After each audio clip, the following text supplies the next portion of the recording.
Hi everyone, and I think I'm going to have something pretty interesting for you today. It's going to start with some really straightforward, obvious things, and then we'll get into kind of stranger and stranger territory. A lot of this is just my own conjecture. I don't know how much of this we would want to buy as fact, but it's interesting things to think about. So stick with me. I'll probably have to do this in a bunch of different takes because there are a lot of moving parts to what I'd like to talk about. But I think it will be worthwhile having a listen, maybe for all types, but then some things specific to INFPs, and maybe some things are only specific to me. This all started with Radish Raven talking about her synesthesia, the idea that there are letters and numbers and names, people who are attached to other sensory, to kind of cross-sensory inputs. So, for instance, somebody's name might be blue or green. Well, thinking about this, I don't have any frame of reference that's similar to that, but what I do have is the idea that people have feelings attached to them. So if you have like Uncle Norman or Aunt Mabel, you may have certain predispositions, things that you already have as kind of the emotional profile of a person.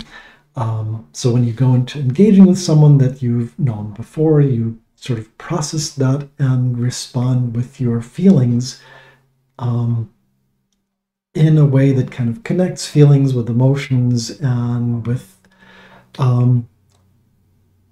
the predisposition of the person that you're interacting with. Now, that's lots of long words to say something that's really obvious. I think all of us do this, that if there's someone that we know, Aunt Mabel, Uncle Norman, and there's certain ways that we feel about those people, and we may like or not like to engage with those people based on how our emotions are about them. So that's universal.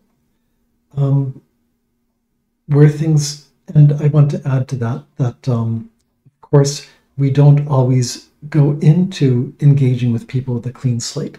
So if you're feeling down, or if you're feeling upset, or if you're feeling happy, that sort of meshes, those emotions mesh into the emotions to create kind of a multiple layers of how you engage with particular people based on what you know about them. So if you don't like Uncle Norman much and you're in a down mood already, it's probably going to be a challenging engagement. Or if you really like Aunt Mabel and you're already happy, you'll be all the more happy to see her.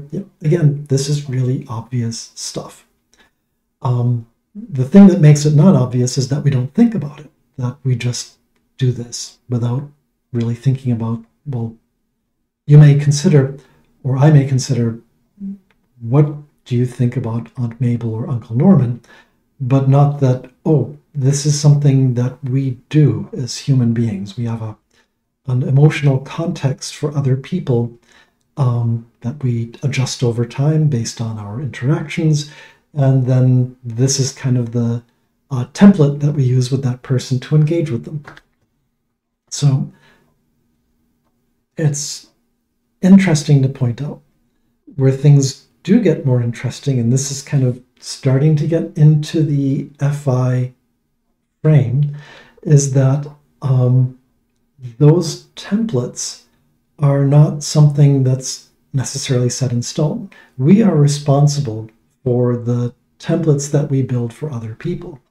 So if you don't like Uncle Norman, or you really like Aunt Mabel, yes, there are rational reasons behind that potentially, but the feelings, being a rational judging function, fit into how you see those people, and those judgments are yours. It's not someone else. So when you talk about, say, developing feelings for someone, and again, here with apologies, I'm mixing emotions with feeling. I'll get to that in a minute. But if you say you develop feelings for someone, it's not that this comes out of bubbling out of the subconscious beyond your control. As an FI user, there is some element of you're actively participating in the feelings that you develop for that person. So yeah, this does get a little bit weird, but as an INFP, you then see that there are certain, say, stereotypes that INFPs have that, for instance, they always see the best in people. Well, if it's up to you to control how you feel about others, and you have some sort of awareness that you're in the driver's seat about how you feel about others, then yes, you can choose to see the best in other people because that's in your control. So that's played into then saying, well, INFPs are so naive. Well, no, not really. It's a choice to see someone for their good qualities, as it would be a choice to see someone only for their bad qualities. Maybe the difference is that if you have FI at the top of the stack, even though we don't talk about this, this is sort of how you engage with your feelings. You make a choice about how you're going to feel about somebody, and then if you choose to go in a positive light, you will emphasize the positive feelings that you have about someone. It also explains why you would, say, avoid certain people that you don't like, just because it's like, this is a whole set of negative emotions that I don't want to, that tie to negative feelings that I don't want to get into right now. So why not just step away from all of that internal negativity about how I feel about that person.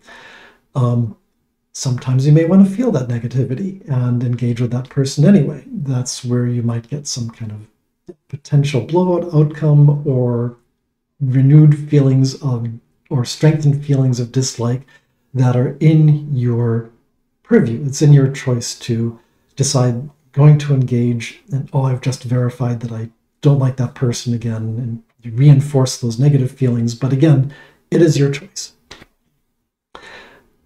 Final thought on this thread, before we go to the next thread, is that yes, I'm mixing emotions and feeling judging. They are two different things. That is, people can be very emotional, but not value feeling as a judging characteristic, or people can be feeling judging and not have an outward great emotional range. And that's just, the two are, however, interrelated, that if you have certain feelings about someone, that will color your feeling judgment about that person. It's just part of that subjectivity that FI is all about. You can counter that by being aware that you have certain feelings about a person, place, or thing, and decide to counterbalance that in your, become aware of it and decide consciously to counteract that particular set of feelings. But that attachment is there between the emotions you choose to feel and the feeling judging that you choose to engage in. So yeah, sorry, this is all kind of getting deep, but the main takeaways are you're responsible for your own feelings, and you're able to control your feelings up to a point. Up to a point, your feelings will be rational because of past events or other factors that factor into it. So no, this doesn't mean that you can get an INFP and say, okay, you're going to like me now. That's not exactly how judging, feeling, or emotions work, but it can be a choice to say, I will choose to see the positive aspects of this person and emphasize them over the negative because I feel this person has good qualities that are overlooked, for instance. Okay, and part one, cut, and I'll get to part two.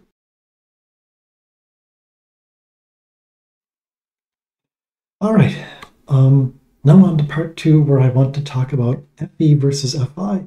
And I've broached this topic a couple of times before, but I think one of the things I haven't emphasized is that FE and FI, we see the friction, and that's been brought up a lot of times. But there's also a way that the two work together or can work together well and avoid misunderstandings. And what I think can happen is that the FI user, that is an INFP, ESFP, ISFP, ENFP, needs, or other FI users,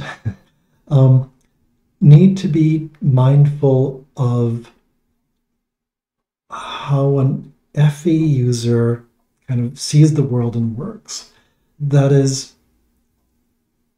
there are accusations that FI users levy that FE users are being fake, that they're not being forthright, and that they're just sort of doing these surface level niceties, which is not seeing accurately what's really going on, which seems to me kind of obviously that if a person is doing all of these things, it's that they are going out of their way to make an effort to show that they care by doing all of these things. So even if for an FI user it may feel forced and kind of artificial for them, you just need to consider that the act of doing this is an act of effort and of kindness, and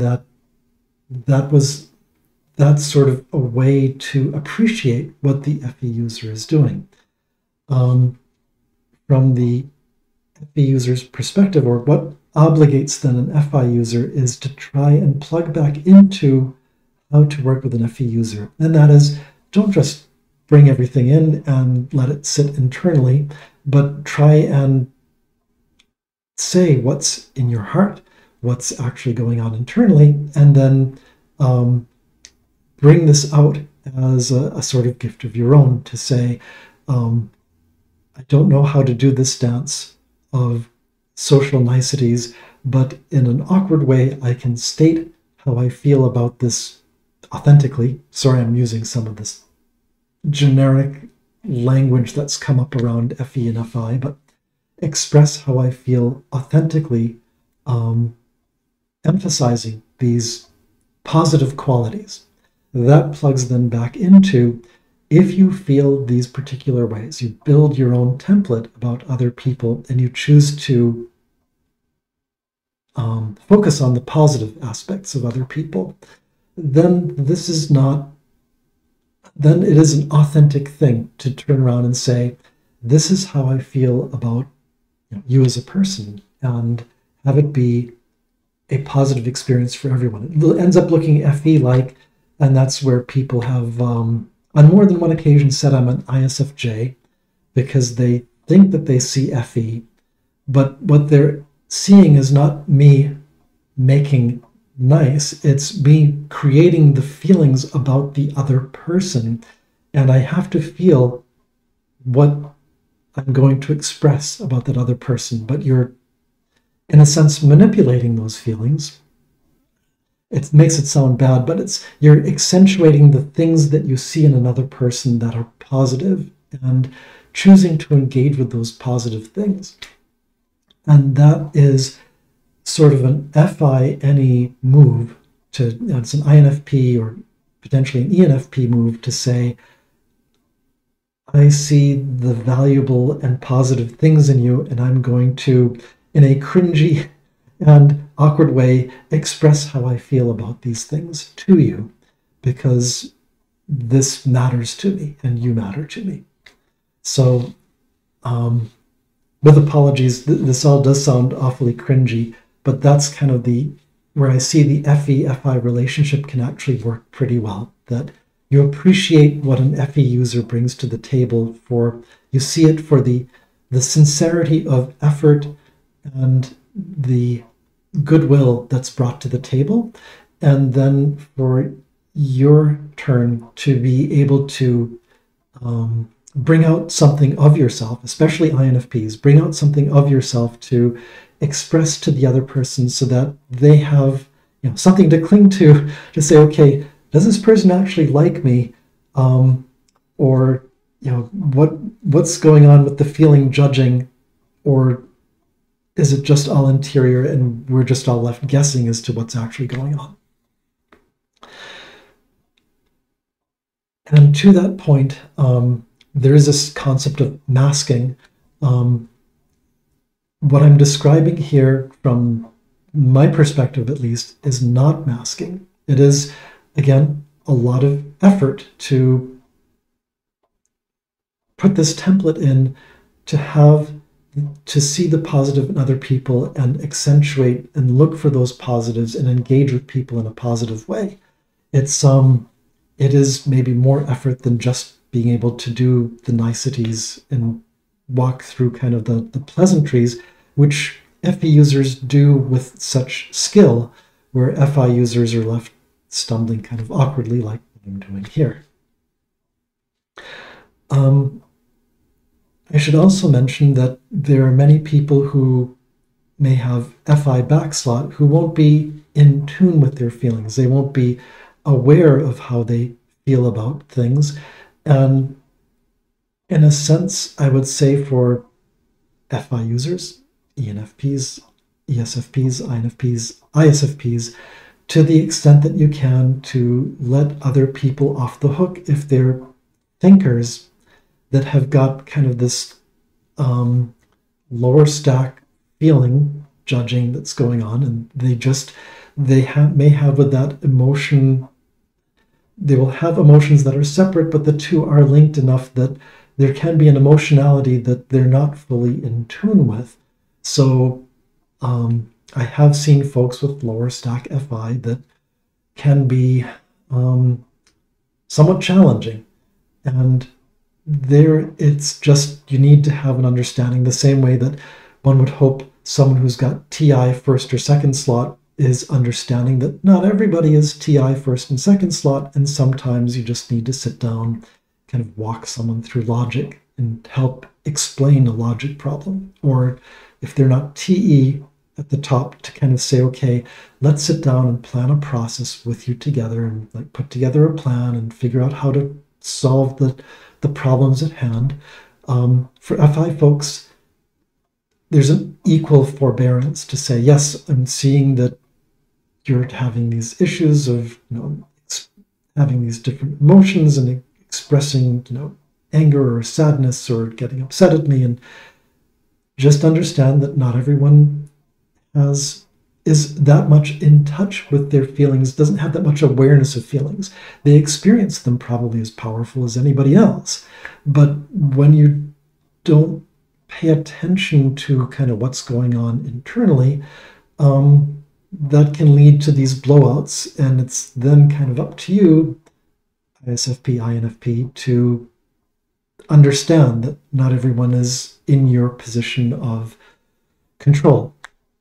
And then finally, I just wanted to make a quick note back to, there's an old C.S. Joseph, I don't know, season 26 or season 14, whatever he does for his old stuff, where he would talk about how to ego hack INFPs. And it stuck in my mind because it was this kind of slightly smarmy thing of like, well, you buy them a cup of coffee and then tell them how great they are. And they'll love that. And just butter them up, basically make them feel good about themselves because they want to feel good about themselves. I mean, as a lot of CSJ stuff, it's kind of half right and half wrong. In a sledgehammer way, it might work, but it's not the correct thinking behind it. I can see where what the effort is then is to say, I need to make the INFP think better of me. Therefore, I will do these things that will put me in a favorable light with the INFP so that they can justify more good qualities about me. Not just they bought me a cup of coffee and they said good things about me, but this is the sort of person that buys people cups of coffee and does favors and says nice things about people. Therefore, it's someone who has positive qualities in whom I want to think positive things about them. So there it is, the CSJ example. it's not just that you buy a cup of coffee and say a nice thing to an INFP and they go, oh, that's so nice. I feel so much better about myself and now I'm smitten. No, it's that you're showing supposedly these positive qualities and trying, if it's not real, it's kind of ugly to say you're fooling the INFP into believing that you are a person with more positive qualities than you actually have, to then try and sucker them into having a more favorable view of you. Okay, final thought. Just on this, it doesn't necessarily mean for an INFP, ISFP, folks who are high FI, that we're supposed to be walking around as monks and, you know, always be just these sort of meditating, very peaceful, serene personalities. I mean, sometimes you just want to be righteously angry. And I myself have done that before, where it's just like, oh, this is an opportunity for me to be angry and I would like to do so, so I'll just indulge in this anger, at least for the short time that that my extroverted intuition allows it, before it says, well, wait a minute, there could be potential reasons why this person is behaving in this way that's making you angry, and are you really justified in this anger? And yeah, then it all sort of blows over very quickly, because it's like, well, you're right, I probably don't have all the facts, and whatever I choose to feel, this extended sadness, this extended anger, this I wished extended happiness, or whatever other kind of large overarching emotions, ends up kind of getting lost in the wash, per se. So that's all I had to say. If you're still sticking with me, thank you so much for listening. Any thoughts? Very welcome. Again, I will be, I think these are more theories that I wanted to throw out there, ways of thinking about how we feel and how we engage in feeling, that may or may not resonate with you. And if it doesn't, it just may be a me thing, it may just be an INFP thing, or these things may universalize. I know a lot of it does universalize when you see that everyone has ability sooner or later to wall off feelings if they necessarily need to do that and change their attitude about another person, and change their kind of emotional template and their emotional engagement. It's just that if you have FI high up in the stack, you should be more aware that you are doing these things, and you can be more aware of how you are choosing to engage with other people, how you choose to feel about those people in these engagements. That's all I've got. Thanks again for listening, and well, hope you're having a good morning, afternoon, evening, wherever you may be. And bye for now.